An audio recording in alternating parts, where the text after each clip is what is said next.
The cold wind cut across my bare shoulders the second the black car pulled away from the valet. I stood there, heels sinking into the soft grass of the estate lawn, as the doorman stiffened and glanced behind me. Then I heard her. "Don't let her in," my mother whispered to the security guard at the entrance, her voice clear as day beneath the twinkling lights strung across the marble pillars. "She'll embarrass us again. Before we begin, drop a comment and tell us what would you do in this situation? Be honest, tell me in the comments below. We read every comment. Let's begin." The word, again, sliced through me like glass. I hadn't even stepped past the rope. I hadn't opened my mouth. I hadn't caused a scene. Not this time. I watched her straighten her pearl necklace, pat her slick blonde hair into place, and smile for the photographers clustered outside the grand fundraiser gates like paparazzi waiting for prey. She always had a way of pretending the past never happened, as if she didn't once shove me into a group therapy facility and erase me from her Christmas cards. The security guard's hand hovered above the earpiece in his jacket. "Ma'am," he said carefully, "this event is by." "I'm on the list," I replied, not moving. My voice was steady, but something inside me cracked. "Check under Madison Hart." He blinked at me. "There's no one by that name on the list." "Of course not. Because my mother made sure of that." I turned quietly. I didn't argue. I didn't cry. I just walked away, slow, breath tight in my chest. The click of my heels on the cobblestone felt like thunder in my ears. Guests passed by me in ball gowns and tuxedos, perfume hanging thick in the air like false sweetness. No one stopped. No one asked, except for a voice from behind. "Madison." I froze. That voice didn't belong to the crowd. It didn't belong to the board members or the politicians or the greedy donors. That voice belonged to him. Madison Hart. The voice echoed again, this time over a microphone. Everyone stopped talking. The string quartet halted mid-song. I turned around. Standing under a cascade of golden light on the outdoor stage, in a suit that probably cost more than my entire apartment building, was the guest of honor. Tyler James Monroe, the billionaire tech philanthropist everyone had flown in to see. My husband. Well, technically, secretly, and to the horror of every woman in that tent, my legally wedded husband of 6 months. "Everything you're standing on tonight," Tyler said into the mic, his voice calm and controlled, "belongs to her." He pointed to me. Gasps rippled through the crowd. My mother's hand dropped from her chest. "She's not just my wife," Tyler continued. "She's the co-founder of the Monroe Impact Fund. And the reason I exist in the first place. You all just didn't know it." My stomach flipped. My mother's jaw twitched. And somewhere in the back, my father, who hadn't looked me in the eye in 10 years, took a step back into the shadows. That was the beginning. But it wasn't revenge yet. No, that would come later. And when it did, it would be darker, deeper, and far more personal than they could ever imagine. Because Tyler wasn't just honoring me that night. He was helping me burn everything they built. The lights were still on me. Hundreds of eyes stared as whispers turned into murmurs and murmurs into full-blown gasps. Phones slipped out of clutches. One woman's champagne glass tilted, spilling down her sequined gown, but she didn't even flinch. All they could see now was me. Tyler walked down the stage step slowly, deliberately, each footstep echoing through the stunned silence. When he reached me, he extended his hand, not with pity, not with apology, but with pride. His other hand slipped gently to the small of my back. I was trembling. He leaned close enough for only me to hear. "I told you," he whispered, voice calm. "Sure, they'd choke on their own lies." I swallowed. My mother's face had gone pale beneath her thick foundation. She looked like she'd seen a ghost. Tyler led me forward. This time, security didn't even blink.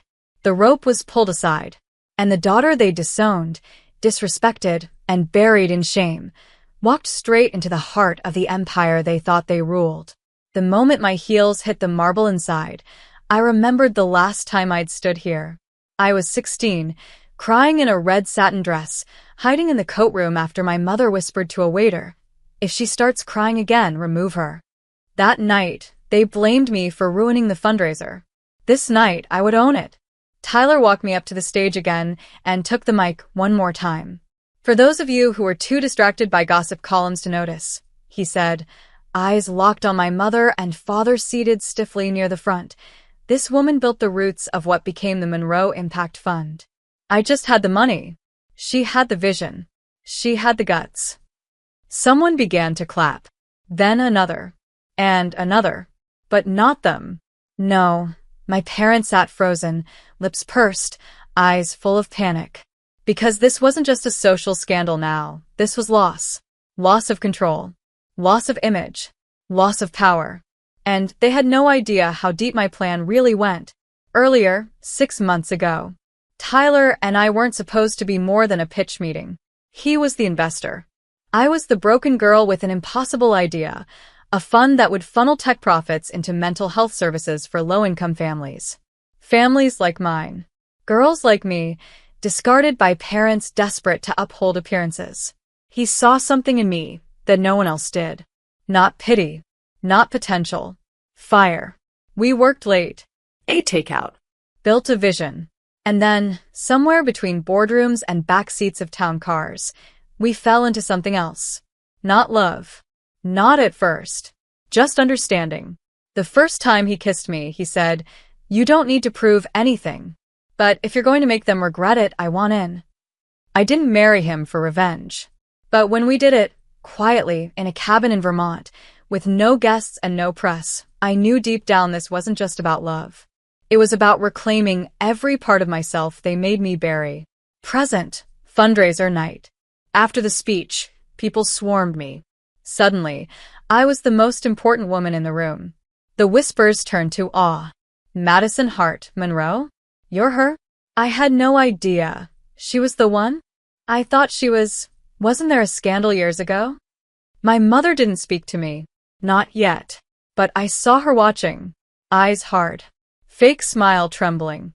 My father stood beside her like a statue, face unreadable, until she couldn't take it anymore.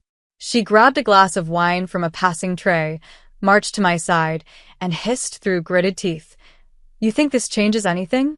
They'll always remember what you did, what you are." I stared straight at her.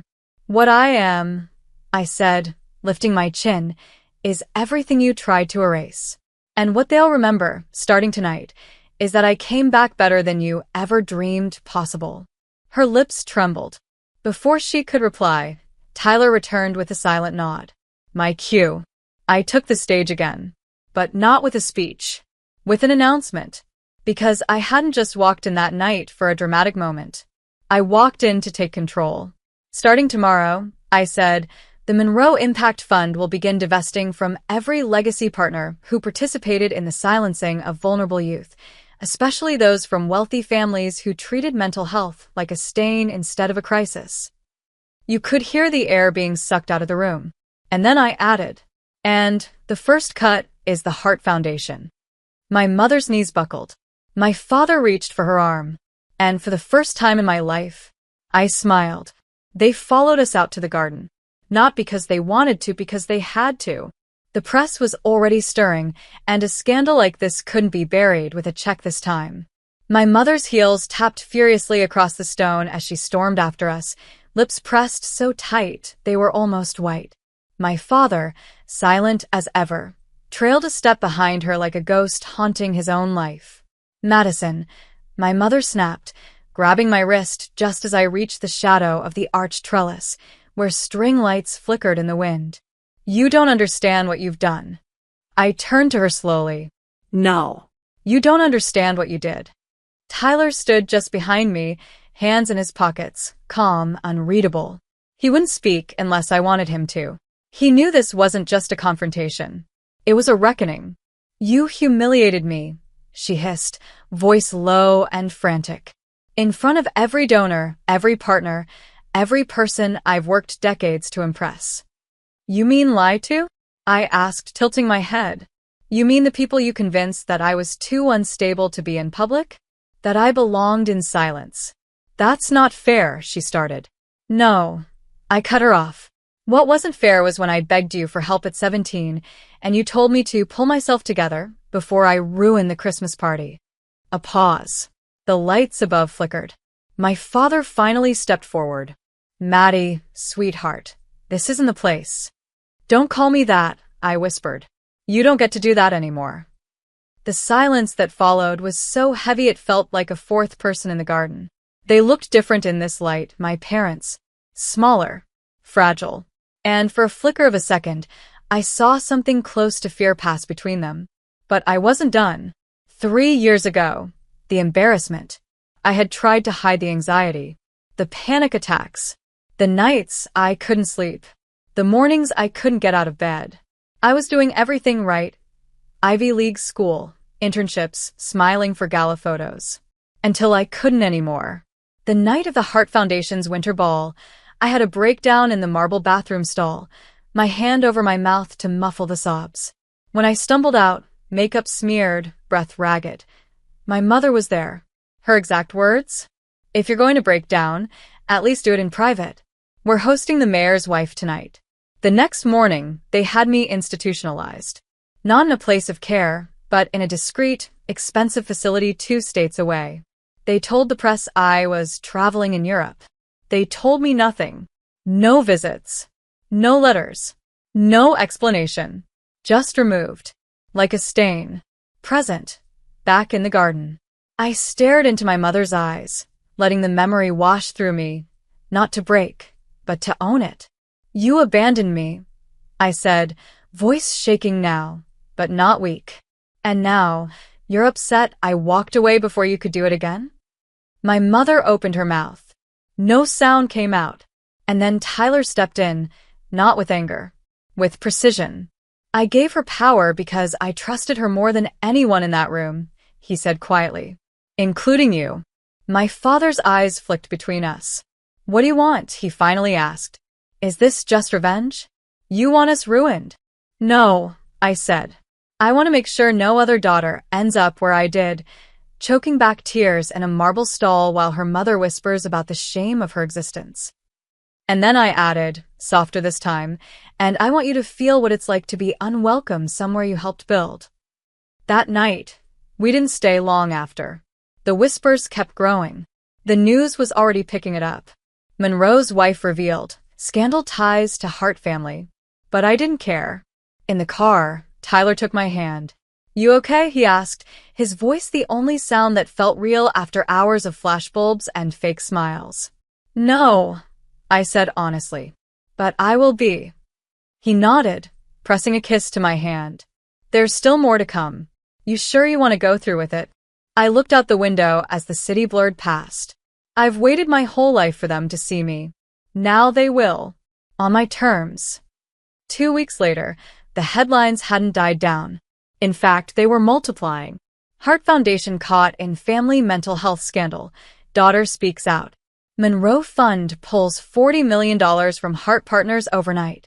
Tyler Monroe's secret wife used to be the Hart family outcast. I didn't hide anymore. I didn't lower my eyes when I walked into rooms. I showed up, fully visible, in every meeting, every board presentation, every interview. The world didn't just see Madison Hart anymore. They saw Madison Monroe, and they listened. I had my own office now, 1 floor above Tyler's. Not because he gave it to me, but because I'd earned it. And across that sleek glass desk sat reporters, executives, donors, and people who once ignored my emails now begged for access. But the most unexpected visitor of all? My mother. She walked into the Monroe building like she owned it, still in her pearls, still dressed like old money. But she had bags under her eyes, and the skin around her mouth looked tighter, more worn. I'm not here to fight, she said, voice low. I didn't invite you, I replied, not looking up from my laptop. She stood silently for a second. Then, you made your point. I set the laptop aside and met her eyes. Oh, Mother. You think this was about making a point? She blinked. This is about fixing the system you helped poison. You lied about me. You erased me. Then you built an empire pretending to care about people like me. Her mask cracked slightly. I did what I thought was best. You did what was convenient. She sat down slowly. You're destroying everything your father and I built. I folded my hands. No. I'm replacing it with something honest. For the first time in decades, she looked not angry, not superior, just lost. I didn't know how to handle you, she whispered. You were always too much, too intense. I was afraid of what people would say, afraid you'd ruin us. You were afraid of shame, I said. But the only shame was yours. Her eyes filled with tears she couldn't let fall. Is there any way back? For us. I looked at her for a long time. The mother who sent me away, who told strangers I was in Europe while I was locked behind cold steel doors, who only saw me again now because the spotlight had shifted. And then I said calmly, I'm not interested in going back, only forward. She nodded, but her face said she didn't understand. She stood to leave. Before she reached the door, I said, by the way, my lawyer's sending a formal request to audit every Heart Foundation report filed over the last 15 years. If anything's buried, dig it up now. Her back straightened. She didn't turn around. She just walked out. And I exhaled. Flashback. The darkest night. It was snowing that night. I was 19. I'd been out of the facility for 6 months, trying to piece my life together in a tiny studio apartment funded by leftover scholarship money. No phone calls. No birthdays. My family had deleted me. And one night, I sat on the floor of my apartment, holding a bottle of pills, staring at the wall. No lights. No sound. Just pain. And then a knock. It was my old professor, Dr. Lorraine Pearson. A woman who once stayed after class to ask if I was okay when no one else noticed. She brought soup. She sat down beside me. And she didn't say anything for the first hour. Eventually, she said, Madison, do you know how many of the best women I've taught almost didn't survive their mothers? I cried. She stayed. She told me I mattered, even if they didn't think I did. And that night, she saved me. Not them. Not my blood. A stranger did what family refused to. Present day, the press conference. I stood on the stage of the Monroe Foundation's biggest conference yet. Dozens of cameras. Lights. Screens projecting my name. But I didn't talk about money. I talked about silence. I was the daughter they didn't want, I began. Because I cried too loud, because I broke under pressure, because I didn't fit the perfect photo. They sent me away, then acted like I never existed. Gasps rippled again. But I survived, I said louder now. And now we're building something so that girls like me never have to survive alone again. Applause erupted. My mother watched from the back. She didn't clap. But she didn't leave either. That was enough for now. A week later, I sat in a quiet downtown cafe, tucked in the corner near the window. The rain hit the glass in slow, soft waves. Across from me sat Richard Ellison, a powerful name in nonprofit circles. Old money, polished voice, long history with my parents. I'm here on behalf of your mother, he said, folding his hands. She's worried this is getting out of control. She asked me to propose a settlement. I tilted my head. A settlement? He slid a leather folder across the table. Inside, documents, offers, an absurd sum of money, and a public apology drafted by PR firms. She's willing to let you own the foundation, he said, as long as you stop the audits and close the media angle. No more interviews. I stared at the folder for a moment. Then I looked him straight in the eye. She's still trying to buy silence, I said. Just like before. Richard didn't blink. She's trying to save face. And I'm trying to save girls from mothers like her, I said, sliding the folder back. Tell her no. He gave a slow nod. She won't take this well. I know, I said. But it's not about what she can take anymore. It's about what I can give. 2 days later, the gala night. This time, I walked in first. Not a guest. Not a whisper. But the host. I wore black silk. Simple. Sharp. No designer logos. No borrowed jewels. Just confidence that came from surviving the fire they threw me into. As I stepped onto the stage, I scanned the room. My father wasn't there, but my mother was. Tense. Cold. Alone. And this time, she didn't look angry. She looked empty. I raised the mic. Tonight, I began. We launched the Pearson Initiative, named after the professor who showed up when everyone else turned their back. Applause thundered. We will fully fund mental health access in every public school district in the state. And we will do it without needing approval from anyone who once said I was too broken to be believed. All eyes turned to my mother. She stared at me like she didn't recognize me at all. And in a way, she didn't. Because I wasn't her daughter anymore. I was myself. Later that night, Tyler found me outside, standing by the railing overlooking the city. Your mother left early, he said. I didn't turn. She always does. She won't come back, will she? Maybe someday, I said quietly. But I won't be waiting. He reached for my hand. You proud of yourself? I nodded. For the first time, yes. We stood there side by side. No applause. No spotlight. Just the quiet peace of knowing I had finally taken back what was stolen from me. Not just my voice, but my future.